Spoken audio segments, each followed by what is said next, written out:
Hi friends, how are you? So today is 22 March. A very good morning to all of you. चलिए आज देखते हैं क्या था। एक तो पेज वन पे था, हम देख रहे हैं जैसे म्यांमार से काफ़ी कम्युनिटीज़ जो हैं, काफ़ी लोग जो हैं भाग भाग के मिज़ोरम में आ रहे हैं या म्यांमार में आ रहे हैं। तो मिज़ोरम के चीफ मिनिस्टर ने भी बात करी है प्राइम मिनिस्टर से कि because they share very good repo कि हम इनको इनको एजाइलम देना चाहिए। तो एक बड़ी थोड़ी सी कम्युनिटीज़ आ रही हैं which is very important for prelims. कई बार कुछ भी पूछ सकते हैं, तो देखिएगा ज़रा कि चिन कम्युनिटी जो हमने पहले तो ये देख चुके हैं कि कौन कौन सी स्टेट्स का हमारा बॉर्डर टच होता है म्यांमार से। और चिन कम्युनिटी के बारे में देखिए कि चिन कम्युनिटी जो है और जो माइजोज हैं मिजोरम में, दे बिलोंग टू द जो एथनिक ग्रुप। ठीक है, मतलब ये एक एथनिक ग्रुप है, जो एथनिक ग्रुप, एक तो ये याद रखेगा। और दे शेयर द सेम एंसेस्ट्री, पूर्वज उनके एक जैसे हैं, चिन कम्युनिटीज़ और माइजोज के। और चिन कम्युनिटी जो है it is also related to Kuki Zomi group जो है उसका, मणिपुर का। ये बहुत इंपॉर्टेंट है, याद रखेगा। एक याद रखेगा कि इंडिया म्यांमार का अरेंजमेंट है कॉल्ड फ्री मूवमेंट रजीम। क्या है फ्री मूवमेंट रजीम? उसमें क्या है, जो लोकल्स हैं, जो दोनों साइड्स के लोकल्स हैं, एक दूसरी कंट्री में 16 किलोमीटर तक आगे जा सकते हैं and stay up to 14 days. ये याद रखिएगा, ठीक है। एक पेज 6 पे था, एक याद रखने वाली बात है इसमें कि श्रीमंत शंकरदेवा, याद रखिएगा, श्रीमंत शंकरदेवा 14th या 15th सेंचुरी के रिफॉर्मर थे, सेंट रिफॉर्मर थे। उन्होंने एक इंट्रोड्यूस किया था नियो वैष्णवाइट रिलीजन। क्या किया था? नियो वैष्णवाइट रिलीजन, जिसको कहा करते थे एक आसरना धर्मा। यहाँ जहाँ पेज 6 पे मैं बता रहा हूँ उसका सेकंड पैरा देखिएगा, फर्स्ट पे ना देखिएगा, then will come to the first paragraph.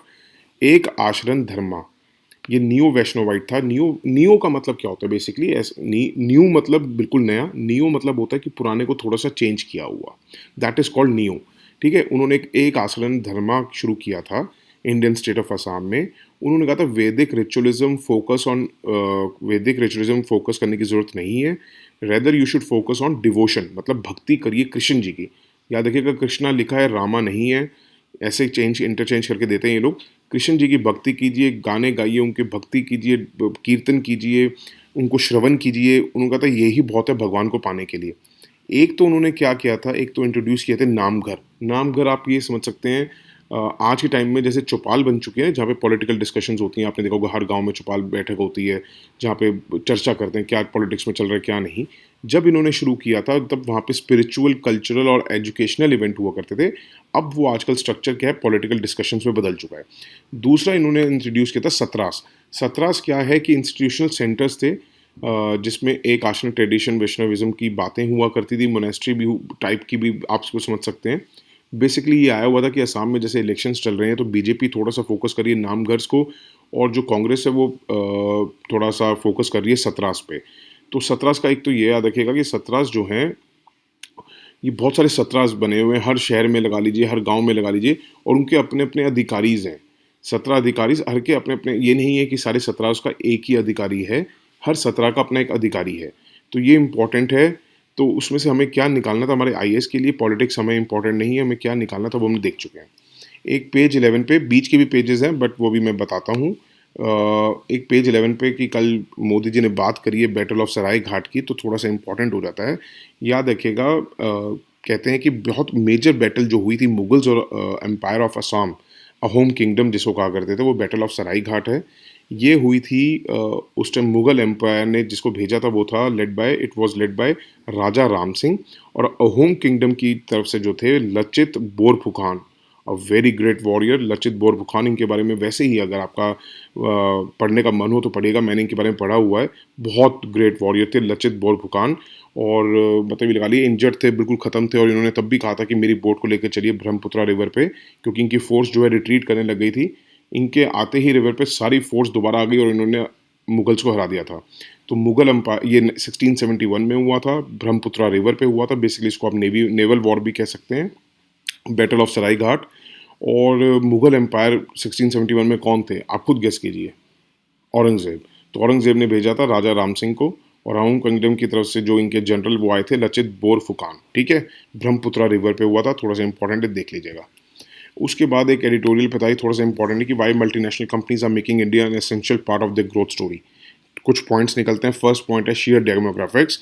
कहते हैं कि 140 करोड़ की जनता है भैया, इतनी बड़ी परचेज पावर, नो डाउट यहाँ रेड टेपिज्म है, एंट्री इजी है, एग्जिट बहुत मुश्किल है, तब भी फिर भी लोग आने को क्यों इच्छुक हैं? क्योंकि उनको सीधा सीधा 140 करोड़ लोगों की मार्केट मिलती है। मतलब हर 6 में से एक आदमी जो है प्लानट पे वो इंडिया का है। और हमारी मिडिल क्लास भी राइज़ हो रही है, 60 करोड़ की मिडिल पॉपुलेशन है। आपको पता है वो कितनी परचेज़िंग पावर सबसे ज़्यादा अगर हम देखें तो मिडिल क्लास की होती है, सबसे ज़्यादा जो परचेज़ करती है। तो राइज़िंग मिडिल क्लास हमारी 60 करोड़ लोगों की तो मिडिल क्लास है। उसके बाद आप इसमें थोड़ा-सा इसमें नहीं तो आप मेंशन कर सकते हैं कि हमारी 15 टू 56 का भी एज ग्रुप ज़्यादा है, उसमें हमारे पास वर्किंग पॉपुलेशन भी बहुत ज़्यादा है। उसमें आप बात कर सकते हैं कि अगर हमने जैसे स्किल इंस्टीट्यूट्स शुरू करें, अगर स्किल्ड आ गई तो उसके बाद तो फिर इसका कहना ही क्या। उसके बाद सेकंड था शिफ्टिंग जियोपॉलिटिक्स। शिफ्टिंग जियोपॉलिटिक्स मतलब आपको पता है यूएस चाइना की कंपटीशन की वजह से जो यूएस की कंपनीज है वो इधर-उधर शिफ्ट हो रही हैं, they are not going to China now, कहने की बात है। तो उन्होंने आजकल कैसे भी कंट्रीज़ हैं जैसे वियतनाम, उसने कैपिटलाइज़ कर लिया इस अपॉर्चुनिटी को। आपने देखा होगा बहुत सारी कंट्रीज़ जो हैं वियतनाम में अपना प्रोडक्ट्स मैन्युफैक्चर करा रही हैं। अब क्या है कि इंडिया भी फाइनली सीरियस हुआ है, वो अपनी स्केल कर रहा है, प्रोडक्शन एक्सपोर्ट्स रेज़ कर रहा है। उसके बाद आपने इंडिया को देखा होगा कि production and linked incentive scheme का एग्जांपल दे सकते हैं कि ऐसी-ऐसी स्कीम्स गवर्नमेंट लेके आ रही हैं टू अट्रैक्ट इन्वेस्टमेंट्स। उसके बाद थर्ड है राइजिंग डिजिटल कनेक्टिविटी। आपको पता है कि हिंदुस्तान जैसा चीप मोबाइल डाटा बहुत कम जगह आपको देखने को मिलेगा। उस वजह से वी हैव 70 करोड़ इंडियंस जो इंटरनेट से कनेक्टेड हैं और इस वजह से ग्लोबल टेक्नोलॉजी कंपनीज़ जो हैं उनको बहुत अच्छी अपॉर्चुनिटी दिख रही है इंडिया में ताकि वो इन्वेस्ट कर सकें। एक नेशनल रेज़िलियंस है, मतलब किस तरीके से हमने जो कोरोना वायरस आया था, हमने उसको मैनेज किया है जितनी भी वेस्टर्न नेशंस हैं उनसे काफ़ी बेहतर, और हमने अपनी इकोनॉमिक एक्टिविटी भी रिस्टोर कर दी थी इवन बिफोर हम मास वैक्सीनेशन प्रोग्राम लेके आए। बहुत अच्छी खूबी से हमने इसको हैंडल किया, और आप उसमें फिर बाद में पीएलआई स्कीम्स, क्या हम वैक्सीन वर्ल्ड वैक्सीन में हम कैपिटल बन चुके हैं वैक्सीनेशन के लिए, हर चीज़ के एग्जांपल्स इसमें आप पुट कर सकते हैं। उसके बाद देखिए एडिटोरियल पे ही था, एनपीटी के बारे में पूरा प्रॉपर नहीं लिखा हुआ था, आईएईए का था, तो थोड़ा सा एनपीटी देखते हैं क्या है। ये मल्टीलेटरल ट्रीटी थी ताकि स्प्रेड न्यूक्लियर वेपन्स का रोका जा सके। कैसे? नॉन प्रोलिफरेशन से। नॉन प्रोलिफरेशन का मतलब होता है प्रोडक्शन नहीं करनी है आपने, ठीक है, डिसआर्मामेंट से और पीसफुल यूज से। ये साइन कब हुई थी? 1968 में। एंटर कब हुई थी फोर्स में? 1970। तो ऑलमोस्ट इसको पिछले साल 50 साल हो गए हैं। Presently it has 190 member states. Implications क्या हैं कि जो स्टेट्स विदाउट न्यूक्लियर वेपन्स हैं वो उनको एक्वायर नहीं करेंगी, जो स्टेट्स विद न्यूक्लियर वेपन्स हैं उनकी परस्यू करनी उनको डिसआर्मामेंट। और ऑल स्टेट्स कैन एक्सेस, याद रखिएगा ये पॉइंट बहुत इंपॉर्टेंट है, all states can access nuclear technology for peaceful purposes under safeguards of IAEA. और ट्रीटी क्या डिफाइन करते हैं? न्यूक्लियर वेपन स्टेट्स डिफाइन कर देती है वो। कौन है न्यूक्लियर वेपन स्टेट्स? उन्होंने कहा था जिन्होंने 1 जनवरी 1967 से पहले मैन्युफैक्चर या डेटोनेट कर लिए थे न्यूक्लियर एक्सप्लोजिव 1 जनवरी 1967 से पहले, उनको न्यूक्लियर वेपन स्टेट्स माना जाएगा। मतलब वो न्यूक्लियर वेपन्स रख सकती हैं। उनके अलावा जो भी स्टेट्स हैं वो नॉन न्यूक्लियर वेपन स्टेट्स हैं। उनके हिसाब से इसका मतलब न्यूक्लियर वेपन स्टेट्स हैं China, France, Russia, UK, US. उन्होंने कहा था कि ये जो ट्रीटी है it will not affect the right of parties to develop, produce and use nuclear energy for peaceful purpose. ये याद रखिएगा, अगर आ जाता है अटेम्प्ट में कि न्यूक्लियर पर्पस के लिए यूज़ कर सकते हैं या पीसफुल पर्पस के लिए भी थोड़ी सी इसमें हिंड्रेशन है, नहीं, पीसफुल पर्पस के लिए आप कितना ही आप इसको डेवलप कर सकते हैं। और नॉन न्यूक्लियर वेपन स्टेट्स के लिए कहा गया था कि must accept the IAEA safeguards, international atomic energy agency का सेफ गार्ड्स को आपको फॉलो करना पड़ेगा। अच्छा, उसके बाद ये था कि इंडिया का पोजीशन क्या है इसके ऊपर। India is the only one of the 5 countries जिसने साइन नहीं किया एनपीटी को। अगर साइन किया था तो विड्रॉ कर लिया।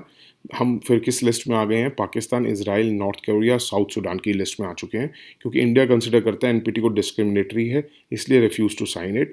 उन्होंने कहा है कि इंटरनेशनल ट्रीटी जो ये है वो एम करती है नॉन प्रोलिफरेशन, सिंस वो सेलेक्टिवली एप्लीकेबल है नॉन न्यूक्लियर पावर्स के, और मोनोपली बना रही है 5 न्यूक्लियर वेपन पावर्स की। ये गलत है। उसको वो कहती है कि या तो सबके लिए करो या किसी के लिए ना करो।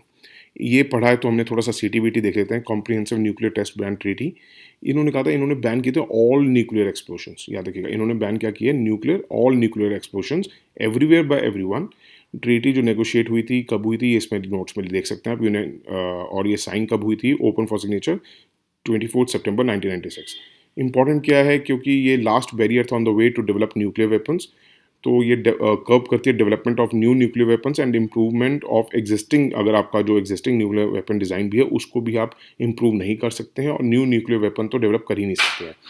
और ये लीगली बाइंडिंग है, नॉर्म अगेंस्ट न्यूक्लियर टेस्टिंग, याद रखिए, इट इज़ लीगली बाइंडिंग। और treaty also helps prevent human sufferings and environmental damages caused by the nuclear testing. इसके अलावा कुछ करने की ज़रूरत नहीं है। अगर आपको लगे कि वो हमें मिसाइल MTCR भी कर पढ़ने की ज़रूरत है, या इसके रिलेटेड जैसे मिसाइल टेक्नोलॉजी कंट्रोल रिजीम है, या कई सारे 3-4 ग्रुप्स NSG है, तो देखिए वो अभी इतना डिटेल में हर चीज़ पढ़ने का अभी फ़िलहाल ज़रूरत नहीं है। अगर कहीं पे रिलेटेड आता है तो आई लेट यू नो, क्योंकि वो मेंस के लिए तो ज़रूरी नहीं है, प्रीलिम्स में उनके ऊपर क्वेश्चन आ सकते हैं। बट अभी हाल-फिलहाल में पिछले 1 डेढ़ 2 साल से उनकी बातें नहीं चल रही हैं। तो इतना ज़्यादा अपने आप को टाइट मत करिए। अगर आपको फिर भी लगता है मैं बता दूँ मिसाइल टेक्नोलॉजी कंट्रोल रिजीम ये 4-5 हैं जो NSG है, तो मुझे आप कमेंट्स में बता सकते हैं, तो उसके बारे में भी आपको छोटे-छोटे डिटेल नोट्स बना देता हूँ ताकि प्रीलिम्स में हेल्पफुल हो। बट मैंने इसलिए अभी इस बार नहीं बनाया क्योंकि पिछले 1-2 साल से उनकी बातें नहीं चली हैं, और नहीं चलने की वजह से खामखा अपने नोट्स को बल्कि मत कीजिए, अननेसेसरीली वो बर्डन बनता है उससे। ठीक है? Thank you so much for listening, have a good day, bye, take care.